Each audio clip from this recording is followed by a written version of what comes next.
The title of this module is Capacity Building. Let's look at the objectives first. The first objective is to understand the significance of capacity building in program planning and implementation.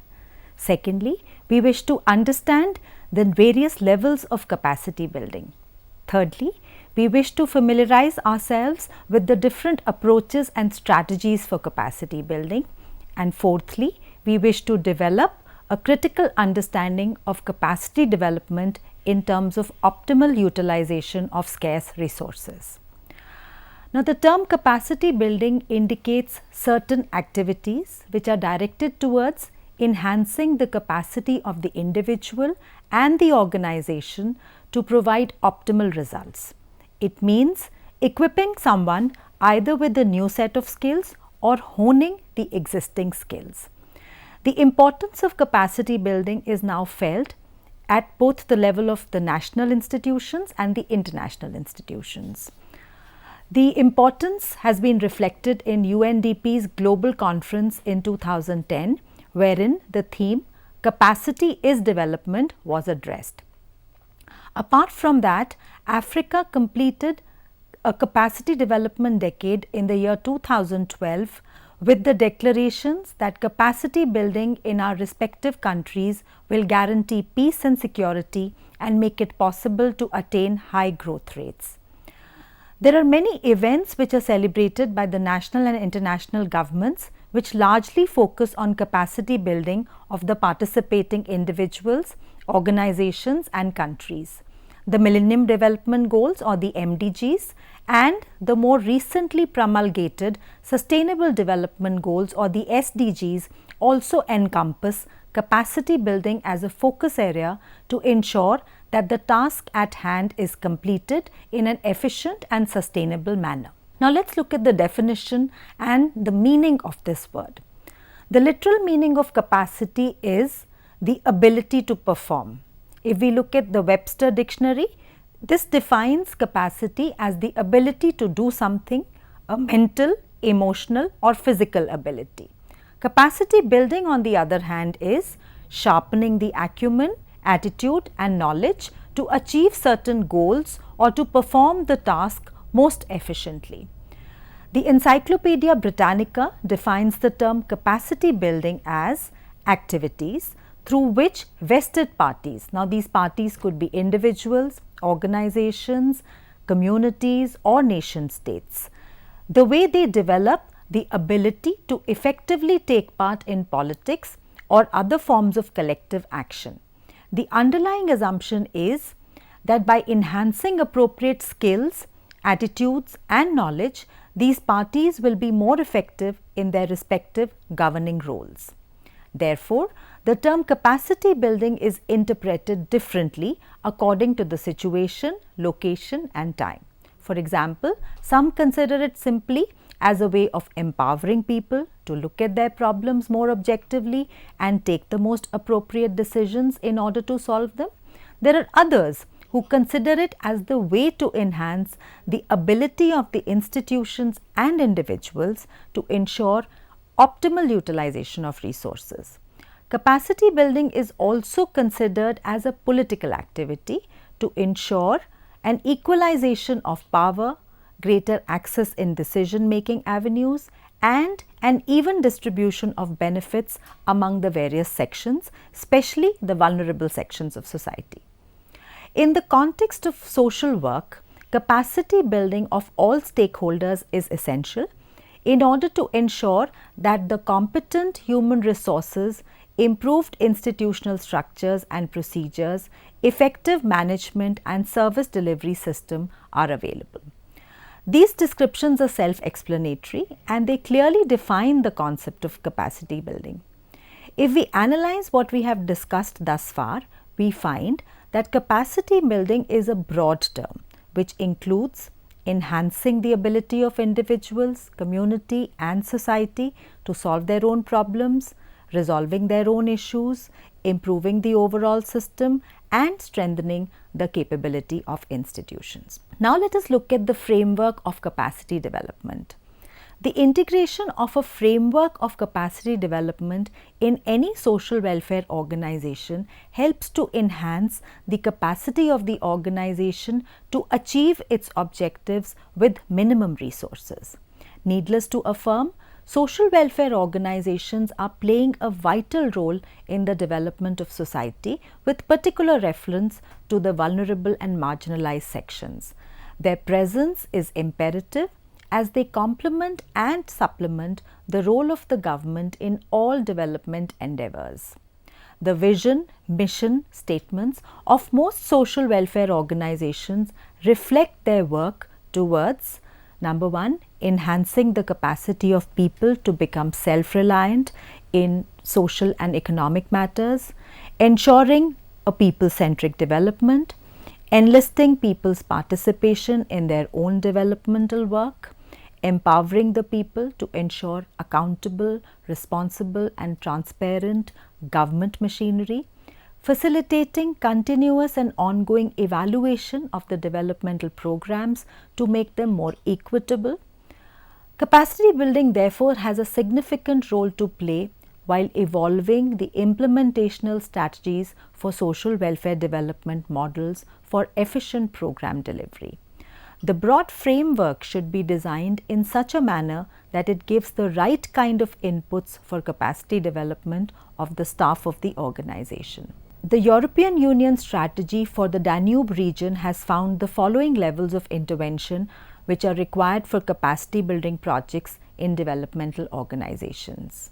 Number one, analyzing the existing organizational structures. Number two, supporting the establishment of umbrella organizations and NGO networks in specific fields of expertise. This includes civil society networking with platforms abroad, for example, poverty networks, coalitions, etc. Number three, communicating knowledge to professionalize the cooperation and coordination of development organizations with public administrations. And number four, strengthening tripartite social partnership structures. Now let's look at capacity development framework, the elements therein. The first is mission, vision and strategy. These are the lampposts in any developmental initiative.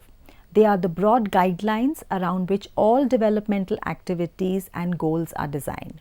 They clearly state what values do the organizations hold and how they perceive their beneficiaries or their stakeholders. The service delivery and impact makes the organization's presence felt. Service delivery is the backbone of any organization.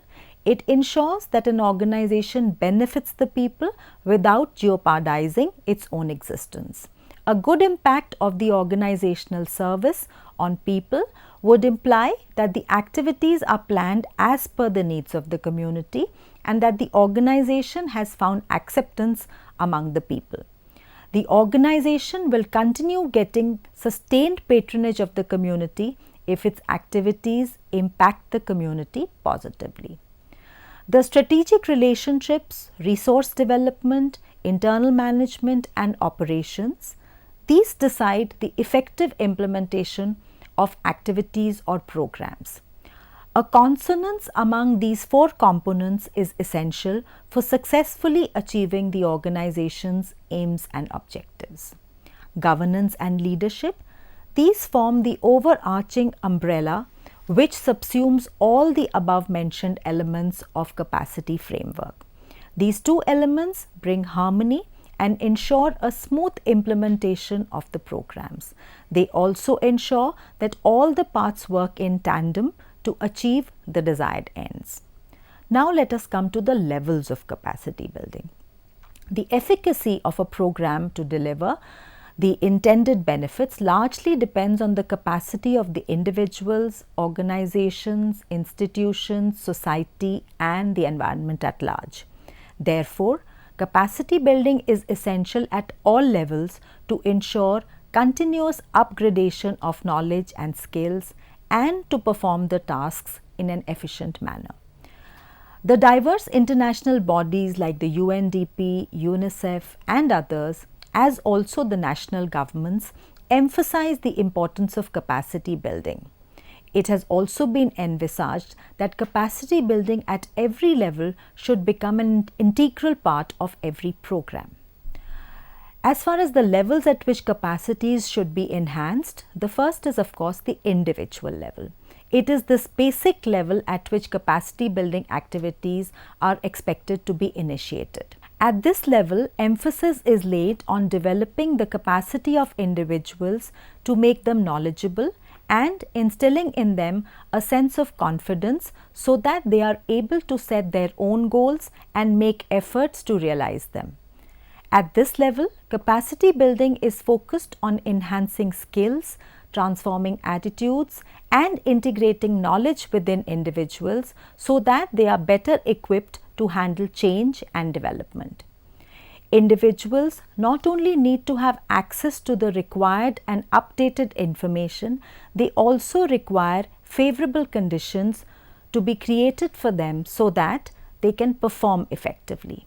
At this stage, individuals are engaged in the process of learning and adapting to change. At this level, capacity can be enhanced through training programs, formal and non-formal education programs, and such other initiatives. At the institutional level, the primary aim of capacity building is to modernize and upgrade the existing institutions. The institutions should be capacitated in the formulation of sound policies, efficient management, and organizational structures. Capacity building at this level is essential in order to bring refinement to the performance of the existing institutions. Sound organizational structure, methods of planning and management of human resources is possible only if the institutional capacity is enhanced. The capacity of the institutions can be developed either by replacing or modifying the existing rules and regulations or evolving new ones. At the organizational level, changing human needs entail that one has to change the strategy of addressing them. This is very much true when we talk about capacity building at the organizational level. Organizational level capacity development includes human resources, which means capacities of individuals in the organization. It entails physical resources, implying facilities, equipment, materials, etc. It integrates intellectual resources in terms of organizational strategy, strategic planning, management, business know-how, production technology, program management, process management, etc. It also entails inter-institutional linkages like networks, partnerships, etc., incentive and reward systems, organizational culture, and leadership of managers.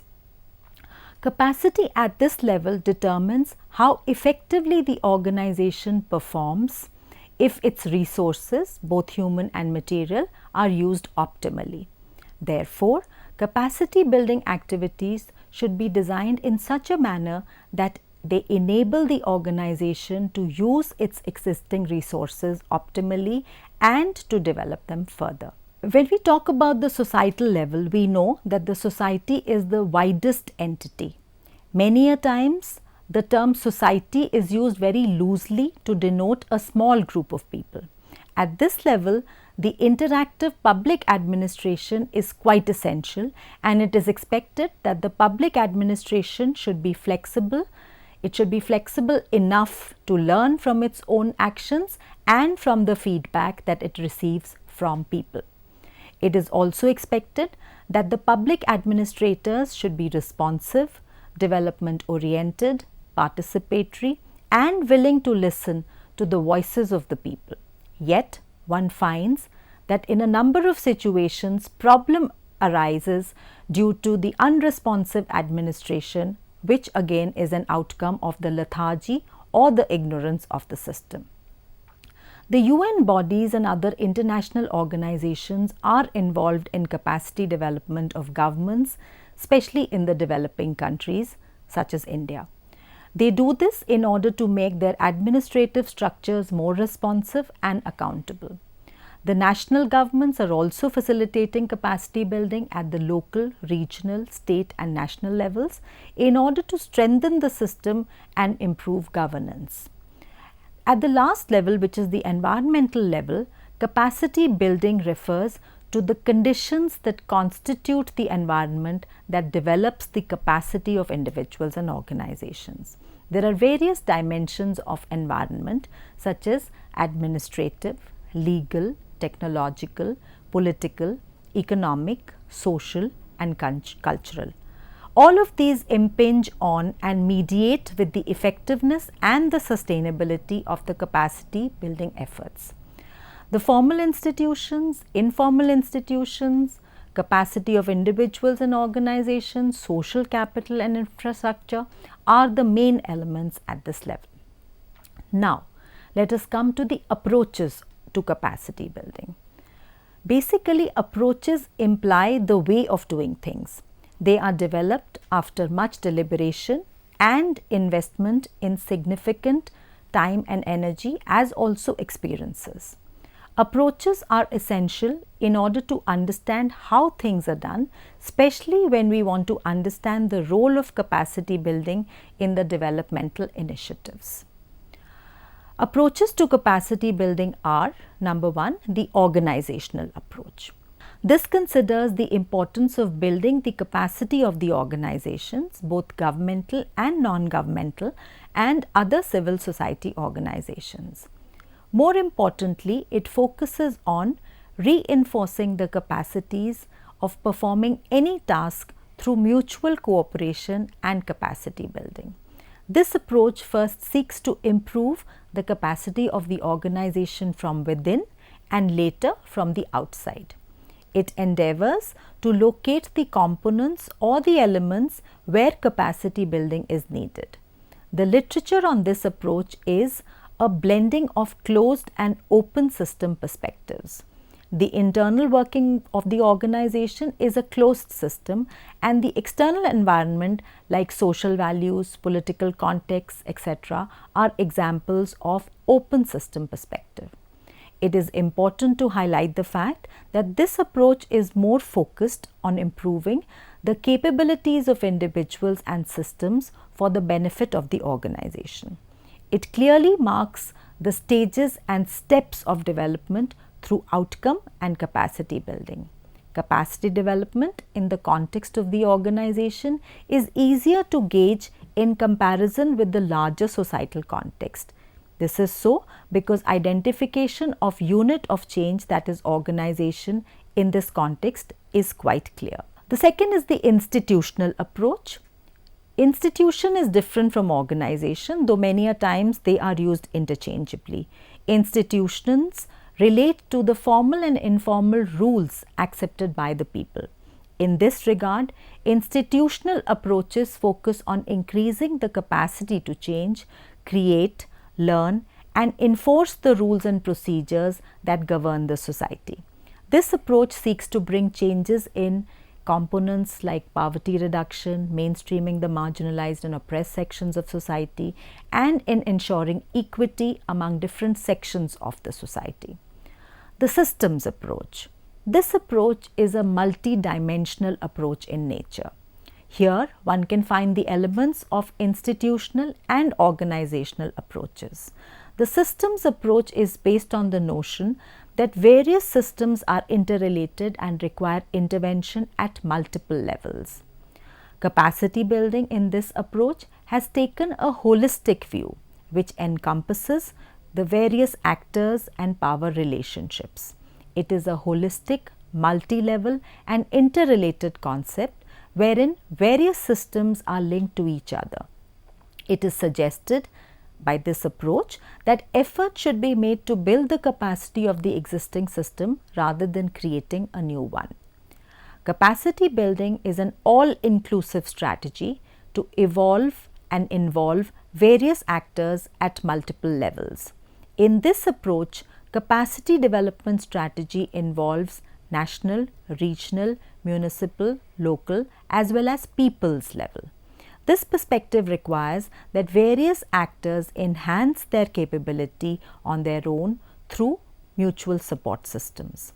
This approach is quite flexible, comprehensive, and endeavors to understand the linkages within various systems.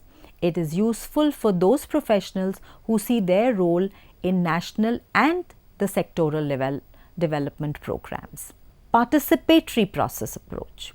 In this approach, focus remains on how capacity building has occurred, that is, the means that have been used to enhance capacity. The intended results cannot be achieved unless it is participatory and people-centered. Also, it is essential that people should own the program, otherwise it will not give the desired results. This approach opposes the imposition of a foreign model and proposes the use of indigenous resources, local expertise, and development of a domestic model. The fourth approach is the bottoms-up organizational approach. Under this approach, reliance has been deflected from external consultants to developing a brigade of trained individuals within the organization. Such trained individuals help in bringing sustainability in any program and also enhance the capacity at the local level so that the program can be carried on even if funding has ceased. This approach focuses on the training of members of the organization and equipping them with the knowledge and a set of skills that will be beneficial for them as well as the organization and the community at large. The top-down organizational approach is the fifth approach. This approach emphasizes on the organizational restructuring. This restructuring is done at various levels based on the needs and requirements of the organization. According to this approach, capacity can be built to ensure sustenance of the organization. It has also been envisaged in this approach that the training programs are designed in consultation with the staff, as this will ensure staff participation in all processes. The sixth approach is the partnership approach. Now, it is possible that two organizations are not in any functional relationship with each other, yet they may be experts in their own particular areas or domains. In such a scenario, a collaboration can only help in the smooth implementation and efficient delivery of the specific program. Being gainful partners in a meaningful partnership can enhance the benefits that can come to the community. Therefore, there is a huge possibility for a two-way flow of communication and technical know-how that is beneficial not only for the partnering organizations but also for the people and the community. The community organization approach is also an important approach, as this seeks the involvement of the community in every aspect of decision making and implementation. Capacity building should be able to increase the knowledge, the skills, and also change the attitudes of the people towards understanding their needs and problems in a realistic manner. They should be able to identify the local resources to solve their own problems and meet their own needs, as also take decisions, communicate effectively at various levels, and gain in terms of confidence to take appropriate action. Let us also try and understand why there is a need for this capacity building for social welfare organizations.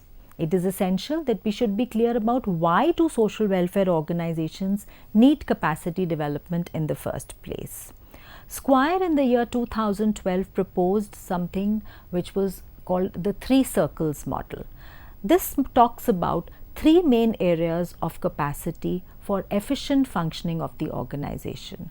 The 3 main areas are an effective internal structure, including the mission, value systems, etc., good programs which make a difference for the beneficiaries, skilled staff and resources, and third, the external links with donors, stakeholders, media, etc. All these 3 areas are equally important, and an inefficiency in any of these areas can seriously compromise the organization's capacity to perform optimally. Therefore, all these 3 areas should be strengthened together. In nutshell, the capacity building of the organization is essential and ways to improve their capacity are: number one, we should first identify the needs and prioritize them in terms of the weak and the deficient areas and domains. Secondly, enhancing the existing capacity first and then developing new ones. Thirdly, there should be clarity on the objectives of capacity building. Fourthly, one must use the maximum but correct capacity building approach. It is important to target the key group of persons so that it can have an effect on the larger masses. An emphasis on training of the trainers is also important. Institutionalization of capacity building at the national, state and regional levels is also imperative. Rangaswamy had stated that capacity building training is needed in the development sector because of an ever evolving demand for trained and qualified professionals who can take up varied nature of jobs. The upgraded knowledge and skills of the development professionals are essential so that they can address the changing needs and demands of the people.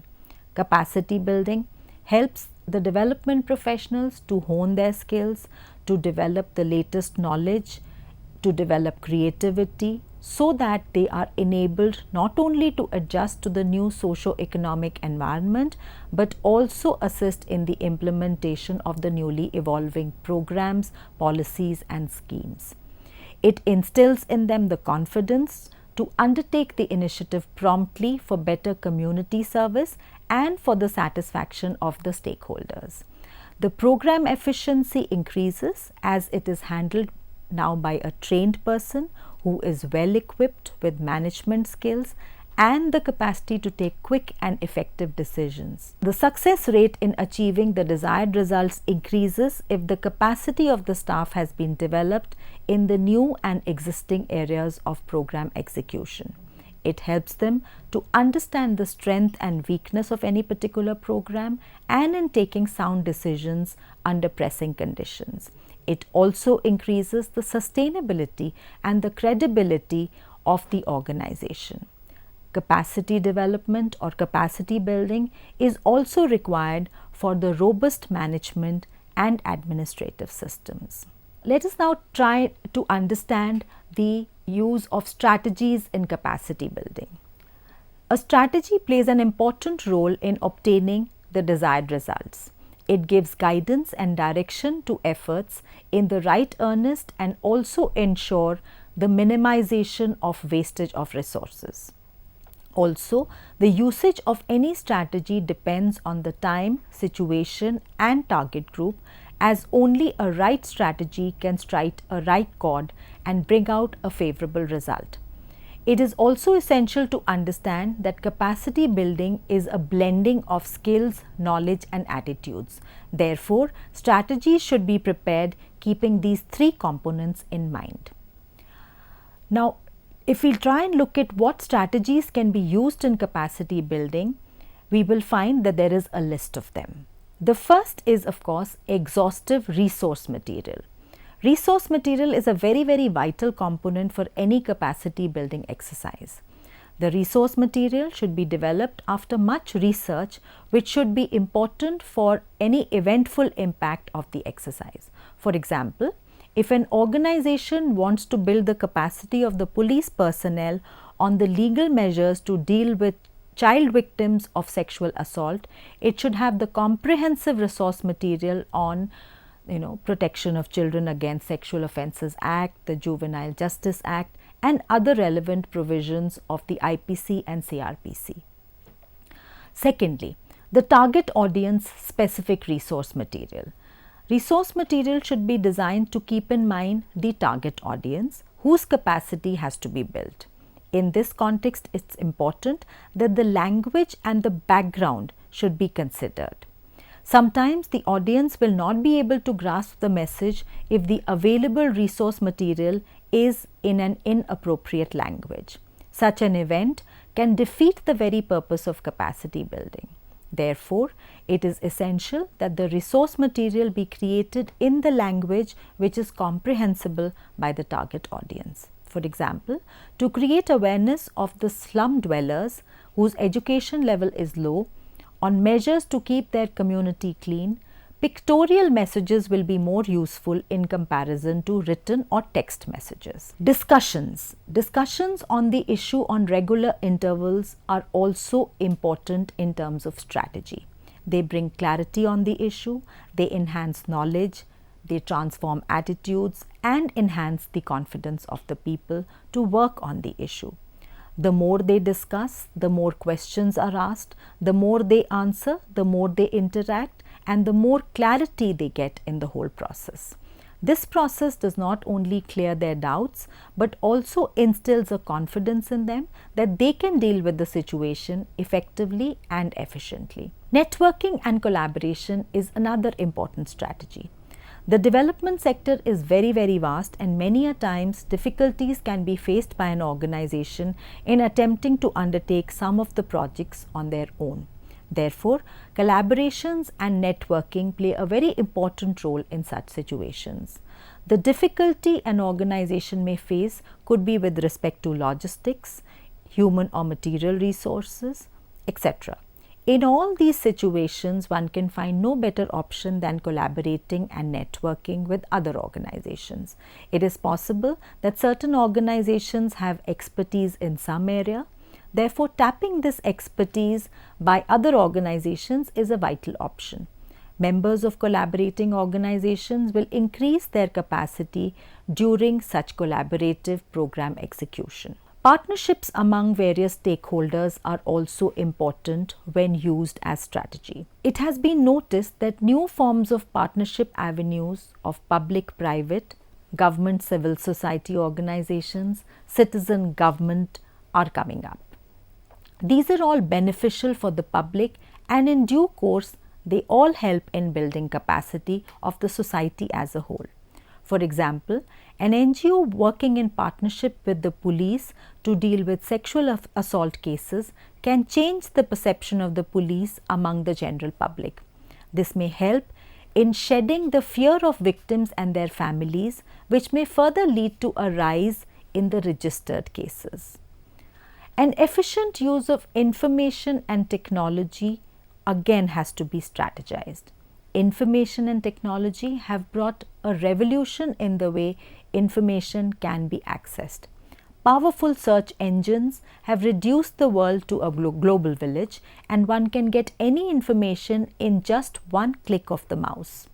Blog spots have also given us the autonomy of sharing our thoughts and knowledge on the web, and this can be accessed by anyone. Besides the option of viewing, readers can also post their comments. The present ICT era has created a vast knowledge network. The biggest contribution of ICT is digital government and digital democracy. These have been striving to weed out corruption and malpractices from public life.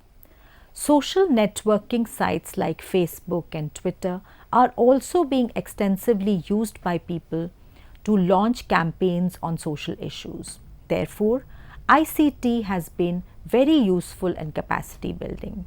It has generated information, awareness, and has given diverse perspectives to a large body of people. Expansion of research and development facilities is also a strategy that is used for capacity building. Research gives insight into the pros and cons of everything. Apart from this, research and development would be quite useful in devising new methodologies and strategies to solve problems and to meet needs. The suggestions given by such research and development are important for capacity building of any individual, organization and society, as it encourages innovation, creativity and analytical thinking. It also improves quality of interventions. So, in conclusion, we can say that social welfare development is a complex and perplexing process which needs continuous intervention through capacity building. It has been an area of concern for the government as well as the national and international development agencies. Therefore, endeavors have to be made to continuously increase the capacity of program planning and implementation through staff, individual, organizational and societal capacity development. It is important to note that the vitality of capacity building is widely acknowledged. Therefore, it is essential that capacity building approaches should be carefully identified and effectively implemented. It is also important that the approaches and strategies are suggestive in nature, as these may change with time, needs, and location.